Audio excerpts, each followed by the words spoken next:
बिस्मिल्लाहिर्रहमानिर्रहीम। मोहतरम नाज़रीन, आज की इस वीडियो में हम आपको हदीस किसा के बारे में बताएंगे जो अहले सुन्नत और अहले तशरीह दोनों में कॉमन पाई जाती है, जिसे हदीस किसा कहते हैं। चादर वाली हदीस, जो सही मुस्लिम में इंटरनेशनल नंबरिंग के मुताबिक 6261 नंबर हदीस है। ये हदीस आपको इस्लाम 360 ऐप में भी और भी बहुत सी अहादीस की किताब में मिल जाएगी इसी नंबरिंग के साथ। इस हदीस की राविया हज़रत आयशा रज़ी अल्लाह ताला अन्हा हैं। हज़रत आयशा रज़ी अल्लाह ताला अन्हा फरमाती हैं कि मैंने एक दिन देखा कि नबी करीम सल्लल्लाहु अलैहि वसल्लम इस हाल में हमारे सामने आए कि आपने काले रंग की एक चादर ओढ़ी हुई थी अपने सर मुबारक पर, जो बालों की बनी हुई थी, जिसके ऊपर नक्शो निगार बने हुए थे, जैसे हंडिया की शक्ल के ऊंट के जो कजावे होते हैं, इस तरह की शक्ल में इसके ऊपर कढ़ाई हुई थी।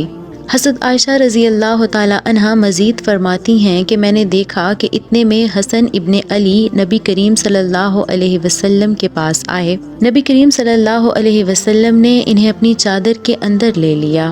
फिर मौला हुसैन अलैहिस्सलाम भी आ गए, इन्हें भी अपनी चादर के नीचे ले लिया। फिर सैयदा फातिमा ज़हरा रज़ी अल्लाह ताला अन्हा आई और आखिर में मौला अली अलैहिस्सलाम आए। नबी करीम सल्लल्लाहु अलैहि वसल्लम ने इन चारों को अपने साथ एक चादर में ले लिया। ये बहुत गैर मामूली वाक़या है।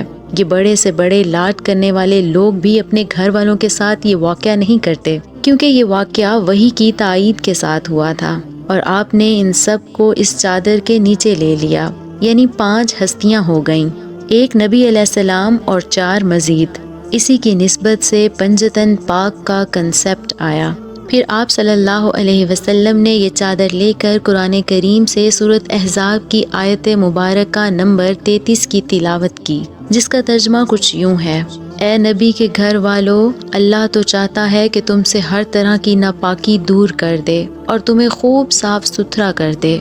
नाज़रीन, हम उम्मीद करते हैं कि आपको आज की ये हमारी वीडियो पसंद आई होगी। मिलते हैं किसी नई हकीकी और मालूमाती वीडियो के साथ। देखते रहिए उर्दू किस्सा।